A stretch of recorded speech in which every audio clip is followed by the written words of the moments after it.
If you wish to become a divine immortal angel, that is, to live your life at meaning from a God-realized perspective, then restore the angelic qualities of your being through virtue and service. The Tao Te Ching, Te means virtue. This, and I underline this emphatically, this is the only way to gain the attention of the immortals who teach the methods of energy enhancement and integration that are necessary to reach the divine realm. This is the only way to gain the attention of the immortals, of the angels, of the divine intelligence, of that which has gone before you, of God, whatever you want to call it. You know that there's guidance out there. You know that when you have passion for something, that passion is really the presence of God within you.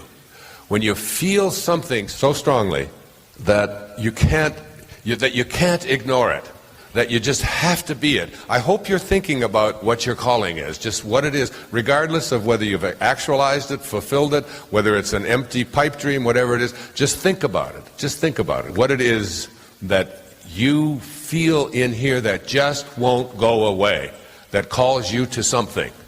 And if you want to gain the attention and get the help, the guidance that you want, this is what Carl Jung meant when he talked about synchronicity, that as you elevate, as you get closer and closer to this divine realm, what happens is that the right people suddenly began to start showing up. The right idea begins to come along. What I call in the film, the quantum moment begins to happen, that vivid, surprising, benevolent, enduring idea that comes to you. Now, how does the guidance get here? These angelic teachers cannot be sought out. In other words, you can sit here and meditate all day long and sit here and pray and hope and ask for the guidance of these teachers to come to you, and according to Lao Tzu, you'll never find them. The only way to gain the attention of the immortals who reach the methods of energy enhancement and integration is to start living your life through virtue and service. And when I made that shift and began to realize that my life was really about serving, because that's all you can do. If you can imagine God with hands, just try to imagine God with hands. And ask yourself, what does God do with his hands? What is the only thing that God can do with his hands? The God that you know. The Tao, the source that is responsible for all of creation and welcomes all of creation back. What does God do with God's hands? Creation is already complete, as you'll hear this afternoon. It's already complete. And it's just constantly giving, isn't it? It's just about giving. Does God ever say, I want something back from you? Yeah, I give you life, you got to give me this. But God just says, here is life. Here are the birds, here are the trees, here's the sky, here's the water, here's the ocean, here's the universe. Here it is. What do I want back? Nothing. You know, Hafiz, the great Persian poet, said, even after all this time, the sun never says to the earth, you owe me. Just think what a love like that can do. It lights up the whole world. It almost sounds too simple, but when I made that shift, it started chasing after me. It always has chased after me, but my ego would get in the way and think that this was about me. But when I really was able to suspend that ego,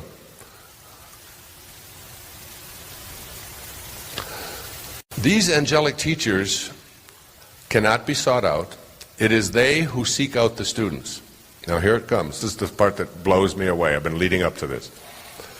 When you succeed in connecting your energy, who you are, with the divine realm, which is what this whole program has been about, reconnecting you to the divine realm, the one that you originated from, the one to which you will return, through higher awareness and the practice of undiscriminating virtue, which is what the Tao Te Ching is, the transmission of the ultimate subtle truths will follow.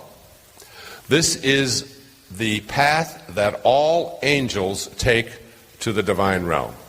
That all of those of us who would like to get to this place of living a life of meaning, this is the path that they take.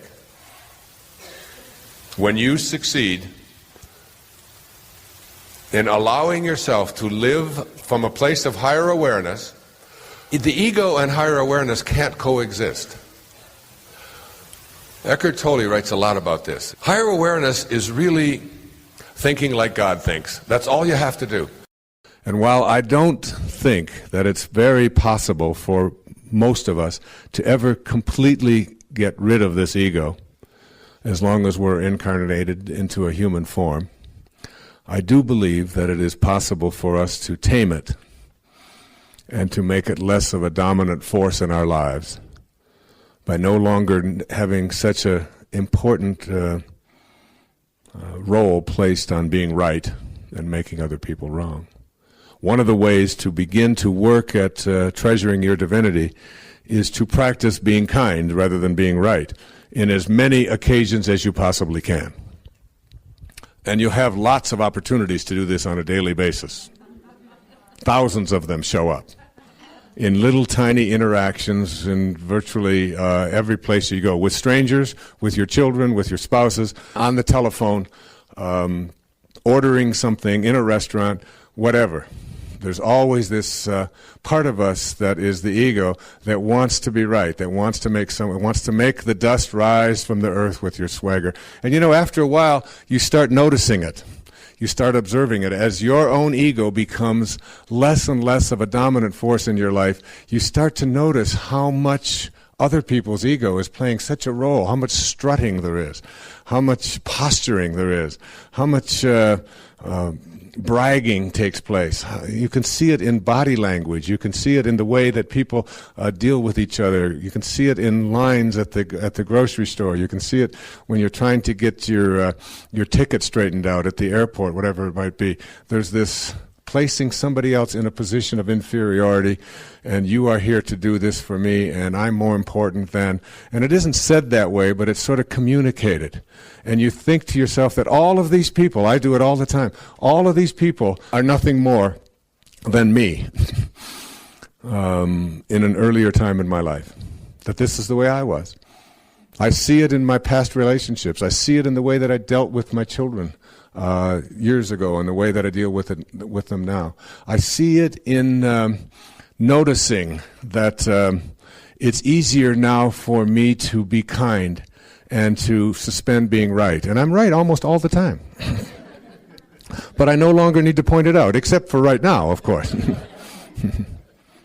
But the idea that even if you know that when you're talking to someone that they're completely wrong, if you can suspend the need to point it out, and instead just say something kind back in response. If you can just practice doing that wherever you are, those are points towards treasuring your divinity. It's not about worshiping more. It's not about getting down on your knees and practicing somebody else's orthodoxy.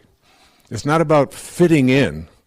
It's not about memorizing verses out of the Bible. Or the Quran or the Torah or whatever. It's not about that. It's about practicing being Christ-like rather than Christian. It's about practicing being Buddha-like rather than Buddhist. It's about practicing being Muhammad-like rather than Muslim. Muhammad said, don't even harm any tree that has a green leaf growing on it. If there's a green leaf growing on it, don't harm it. Practice that. That kind of love and admiration for humanity. Live as much as you can those principles. And all it amounts to is simply beginning a process of moving out of the lowest levels of consciousness. The lowest level of consciousness is ego consciousness. Ego, some have suggested EGO, is an acronym for edging God out. That as you edge God out of your life, What you have done is you have separated yourself from your divinity, believed that you are those 6 things, separate from everyone, separate from what you would like to attract into your life, separate from God, your reputation. You start believing that this is who you are, and you start living this way, and you look upon your divinity as something that is out there that you'll see, you'll talk to on at the synagogue on Saturday or at church on Sunday morning or whatever. And you'll practice during certain days, like we call, at the end of the year, 30 days of fasting, and this makes me, closer to God and so on. To me, it's about applying the principles of moving past ego consciousness.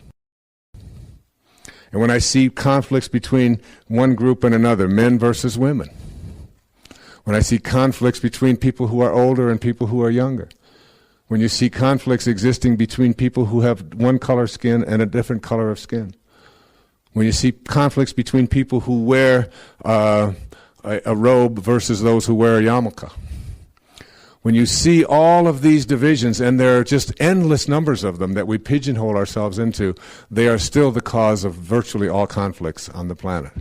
We still are dividing ourselves. We don't understand that this is a round planet, and on a round planet, there's no choosing up sides. There are no sides. Mindfulness just is, Here's one of Thich Nhat Hanh's quotes. He says, "Walk as if you are kissing the earth with your feet."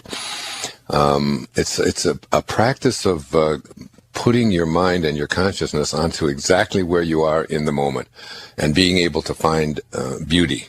It's one of the great teachings that I learned as a young man is that looking at beauty in the world is the very first step in purifying the mind.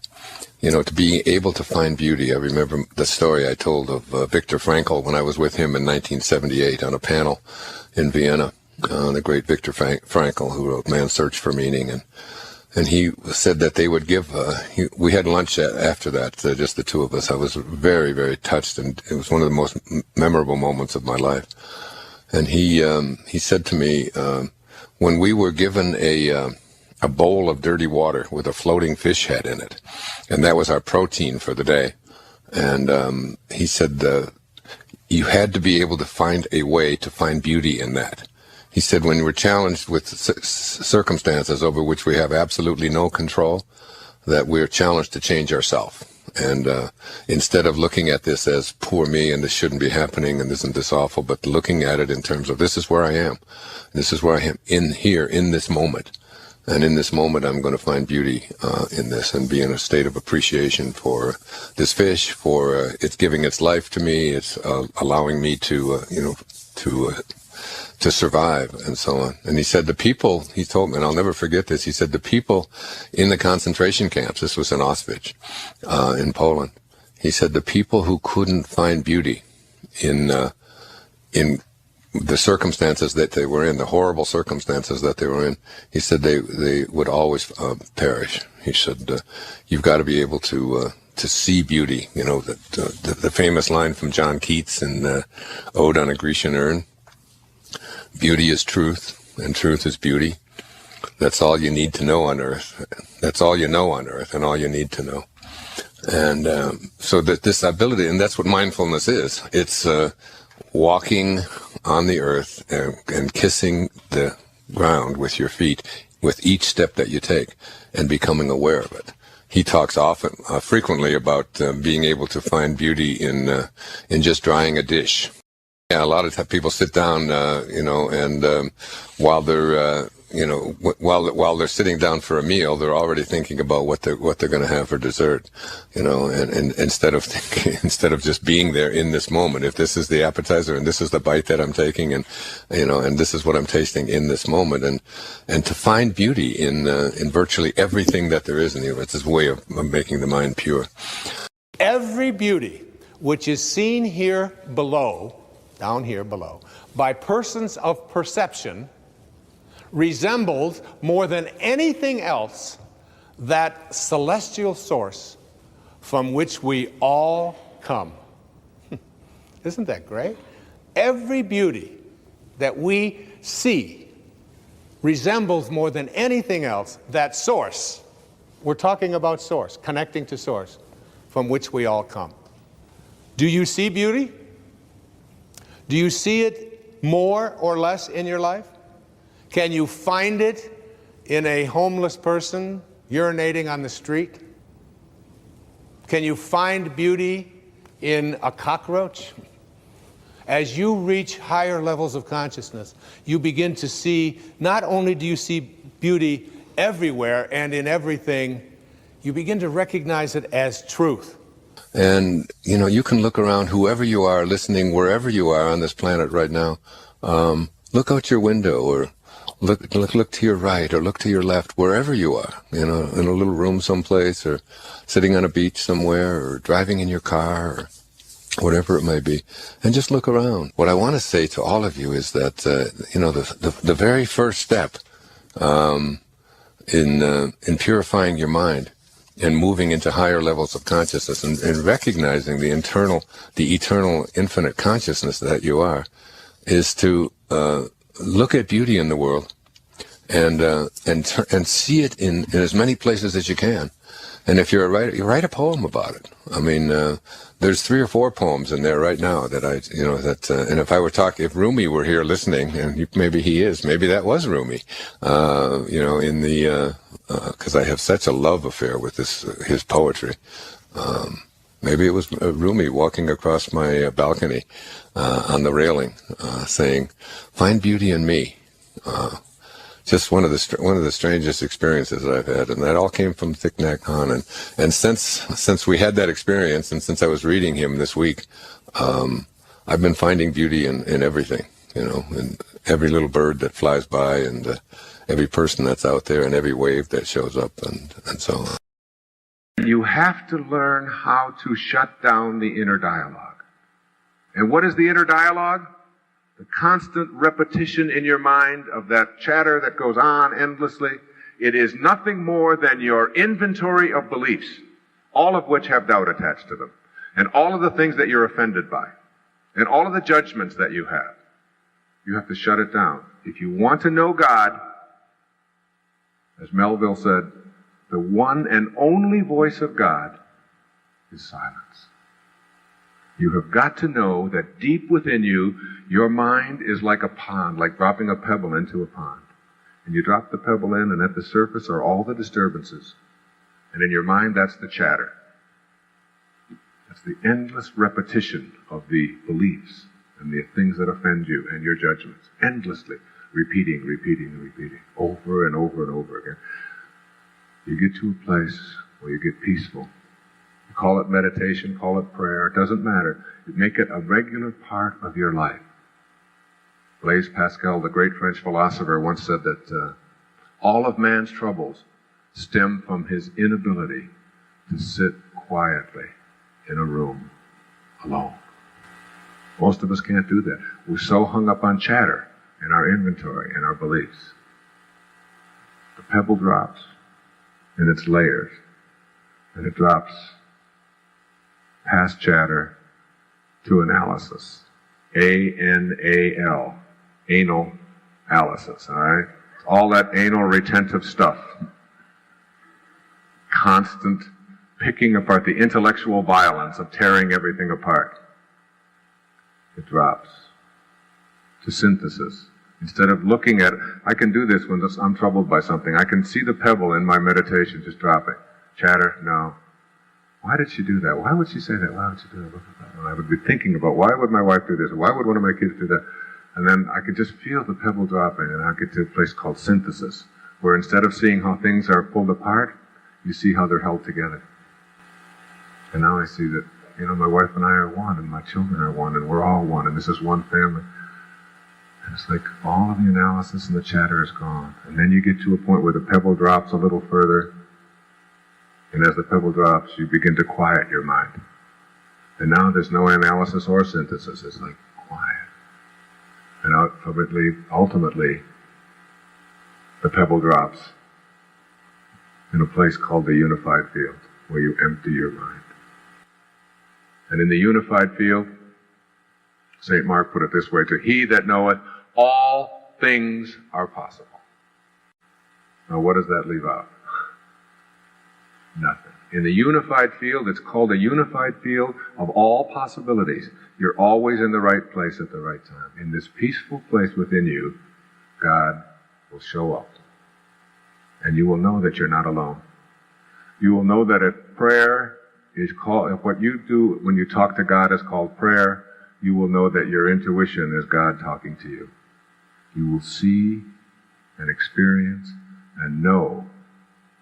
And as you do, you'll start observing in your life things that I call synchronicity, where you'll see that a thought that you have about someone or something will begin to be manifested.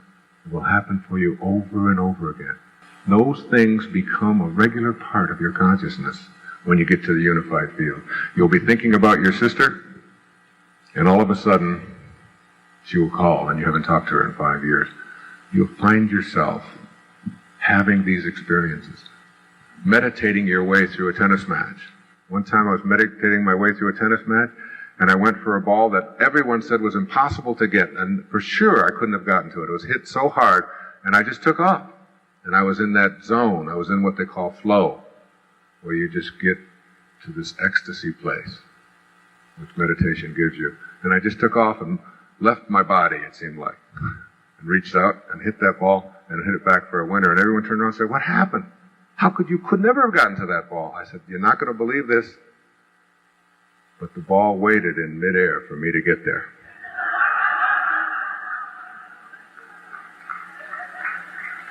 You see, you laugh, and it means that there's still doubt there. If I tell that same story to a group full of quantum physicists, there's not a snicker. They say, "Of course." Because the mind is capable of anything. All things are possible, even moving mountains in the unified field. When you get to that place where you've shut down the inner dialogue and banished the doubt, you'll begin to experience these miracles that you visualized earlier and conceived of. One of the things that you want to avoid is one of the erroneous zones I call procrastination, which is simply hoping and wishing and filling yourself with maybes and being bored and all of these kinds of things. If you sit around and hope and wish and say maybe over and over and over again in your life, then you are simply going to be a person who is using up the present moment to fill it with wishes rather than with action. Procrastination is nothing more than a typical way to keep yourself from taking action in your life. And I have found, we just moved into a new home not too long ago, and we had about 200 boxes that had to be broken up in the garage. And I looked at those boxes, and I knew that nobody else was going to break them up but Daddy. This is Daddy's job. And every day I'd go in and I'd look at all of those boxes and I'd say, no, I really don't want to deal with that today, and I'd let that go. And then came the time when just a few days ago, when I went out there and I said, I'm just going to break up 5. I'll just do 5, and then if I do 5 every day for the next 3 weeks, I'll have them all broken up, and then I'll call the moving, and they'll come and pick them up. Well, that's the key to eliminating procrastination, because as soon as I did 5, I said, well, I can do 5 more. And I came in about an hour and a half later, and I had the entire job done. I have found that to be true with virtually everything in my life. If I can put it off and put it off and put it off, but just do one sentence, and you got your letter written. Just sit down, and instead of telling yourself, I've got to write this long, long letter to my mother and I haven't written in a long time, you don't do that. You say, I think I'll just write 1 paragraph to her today. And then all of a sudden, the whole thing is done. Just one little action, one little step, and you have the whole thing corrected. In Hamlet, there's a line that says, refrain tonight, and that shall lend a kind of easiness to the next abstinence, and the next more easy.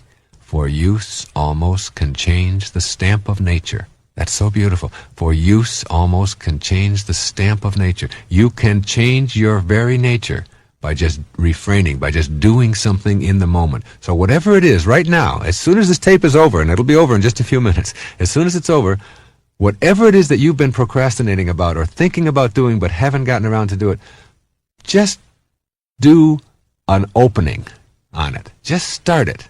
And you'll find that simple little act is what gets you going. And it's always, and where does that come from? It doesn't come from acting. It comes from thinking. Thinking makes it so.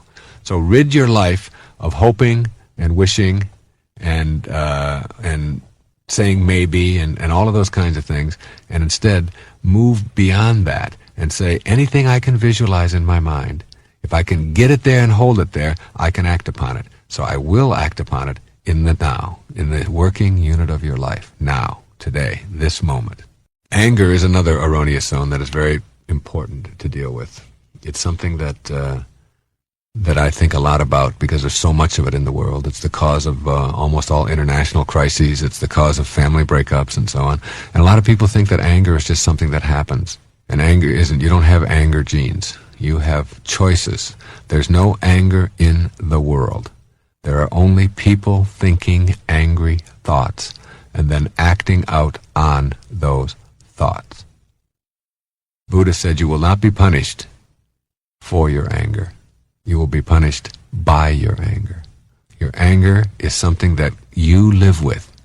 And when you use it on somebody else or abuse somebody else with that anger and act out on it, you are carrying around the seeds of your own destruction and the destruction of others. You must know that it starts with your processing. You see an event in the world take place. You see your children do something that you don't want them to do. Someone cuts you off on the freeway or whatever. And it isn't the act that makes you angry. It's how you process the act. Always keep in mind that if you didn't know about it, then it couldn't upset you. It couldn't make you angry. So the fact is, it's your knowing. Somehow your knowing is connected to your anger. And that knowing is your processing of it. I mean, your children could all day long be failing biology and be skipping school and everything else. And if you don't know about it, you can't get angry. Now someone tells you about it and you're angry. The event didn't cause you to be angry. If the event caused you to be angry, then you would have been angry long before you knew about it because they've been doing this for 6 months. It is your processing of it. What you have to do is learn that whatever you're experiencing, whether it's anger or any of the erroneous zones that I've been speaking about in here, guilt and worry and self-rejection and approval-seeking and justice and procrastination, all of these things are to be considered by you as your way of processing your world. You have the choice not to be angry in a given moment. If they are something that is immobilizing you, then you have to leave it. And you leave it by, first of all, changing around your thoughts. The famous Danish theologian Søren Kierkegaard once said that once you label me, you negate me. And our past is filled with labels about what we can and can't do. I'm not very good at this. I'm not athletic. I'm not musical. I'm not able to do certain kinds of activities. I don't have a good memory. I'm not very good at mathematics. I've never been good at relating to other people. I'm shy. I'm nervous. I'm clumsy. These are all labels from the wake, from our past. And all of them are just things that you have used as an explanation or as an excuse for why you don't move into a different place in your life. And they all revolve around this thing called failure. I tried them. I wasn't good at them, therefore I failed. And when you give up your personal history, you give up the concept of failure. It is, again, another illusion. You have never failed at anything in your life. Everything you've ever done has produced a result. You are just out there producing results. The issue isn't whether you fail. The issue is, what do I do and what have I done with the results that I have produced? So that if you go to, I love that story that I heard not too long ago of a little boy who was walking, and you know how little boys do it? I used to do it all the time. And you take a softball and you throw it up into the air, and then you have a bat, which is often a stick, it was for us, and you swing at it like this, and the little boy throws the ball up into the air, and he swings, and he misses. So he picks the ball up again, and he walks a little further, and nobody's around, and he throws the ball up into the air, and he swings again, and the ball falls to the ground. He misses. Then he picks up the ball again, and he looks around, and nobody's there, and he throws it up into the air, and he swings his stick. It misses again and hits the floor, the ground. And he responds, "What a pitcher."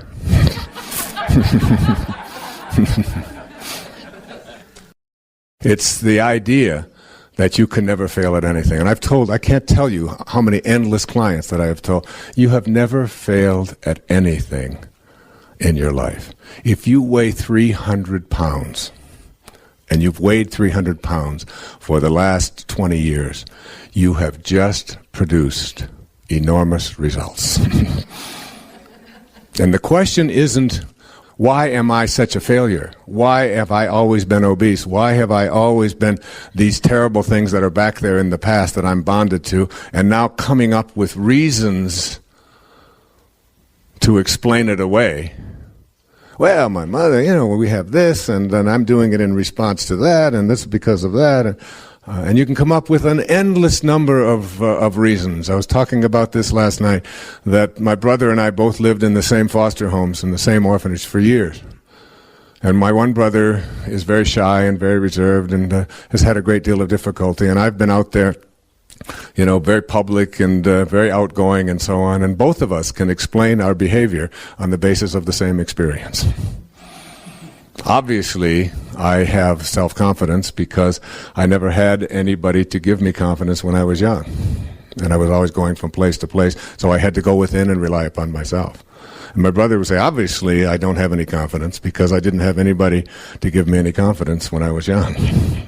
There was nobody there, so that's the way my life is. And you can explain anything away. But if you're that 300-pounder, you have produced results. The question is, what are you doing with the results that you've produced? What are you going to do about that? Are you going to be a great pitcher and remind yourself of this is a different way to look at that? Or are you going to tell yourself that my personal history is such that there's nothing I can do about it? If you want to walk the extra mile, the path less traveled, give up your personal history.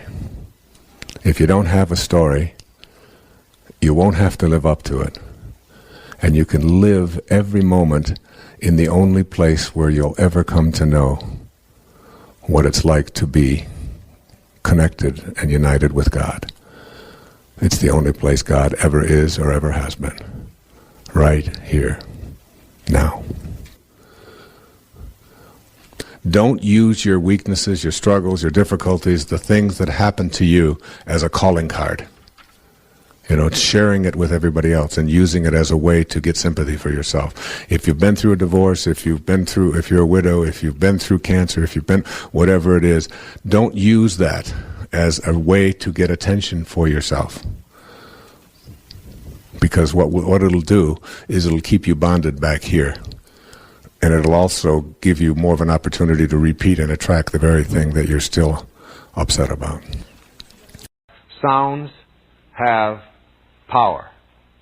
Now, again, this often will fly in the face of that which we have been taught by our ego mind. The beauty of sound is that there are different dimensions. There's the dimension of the world of form that we all are experiencing, that we're all in. All right, what our bodies and our chairs and our beds and our houses and all of that. There's that world of form, and that's a vibration. It vibrates at a certain speed.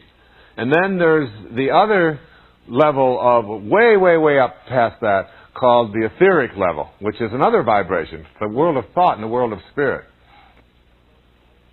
In between there's an intermediary dimension.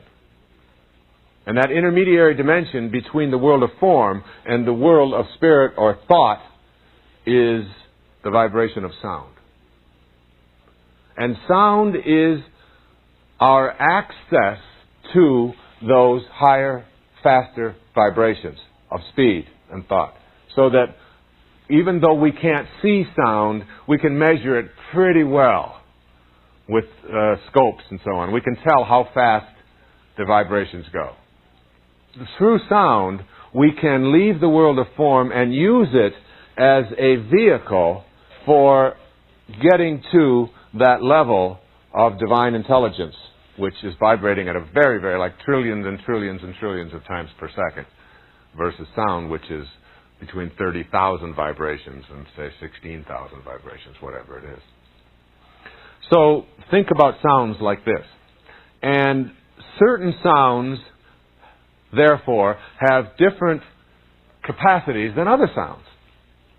And there are certain sounds that are associated with this ability to be able to manifest. And if you learn these sounds and practice these sounds and meditate to these sounds, you will begin to access and make contact with the higher vibrational frequencies beyond the world of form. And so what Guruji explained to me is that there are two essential chakras in the body to be concerned with in terms of manifesting. One is called the root chakra, the base chakra, or the sex center. And the root chakra then has a channel, an internal invisible channel that goes from the base chakra to the third eye. And the third eye is the place that is located on your forehead between your eyebrows. Okay? And you think of this as a chakra or as an opening or as a computer terminal, if you will, that has been closed over. And to be able to radiate out energy from the third eye while meditating and sending that energy out into the world is one of the ways that we practice manifestation. And he said that there are two sounds to think about. One sound is the sound of creation. And the sound of creation, it's interesting, he encouraged me to look up the names that we have come up with throughout history for the Creator. Ra, Krishna, Rama, Buddha, Wakantanka, Adonai, Brahma, Siddha, Ahura Mazda, Shiva, Jehovah, Yahweh, God, Atto, Allah. And what is the sound that is with each and every one of these? The sound of Ah. This sound of creation, the sound of Ah, is the sound of God. And it is a vibration like everything else that is mediation between the world of matter and the world of spirit. And it is the only sound that you make that requires no effort. As I open my mouth and make the sound Ah, notice that if I move anything, I change the sound. But if I move nothing, I have the sound of Ah, and it's the only sound that requires no effort. So it's Ah. Now as I move it, do you see what happens? The minute that I move anything, the sound stops. It's not an accident that this sound is in the names for all creators, because sounds originated with ancient sages vocalizing what they heard in their meditations. This sound of Ah. It is the repetition of the sound of God. And I'm going to put this energy of Ah out into the universe. And as I do, I am going to attract to myself through the power of creation. The way that you unite your mind, which is on the left-hand side, with the self, which is on the right-hand side, the way that you do this is through the use of the sound of Ah. There's also another sound, and this second sound is the sound of all that has been manifested in the world. This is your meditation of gratitude. If you take anything in the physical plane and reduce it down to its basic sound and put it on a scope and measure that sound, you will hear the sound of Om. The sound of Om. It is the universal sound. It is the sound of gratitude. In the evening meditation, you also repeat the sound of Om. But you don't ask for anything. You just send out your gratitude for all that has manifested in your life.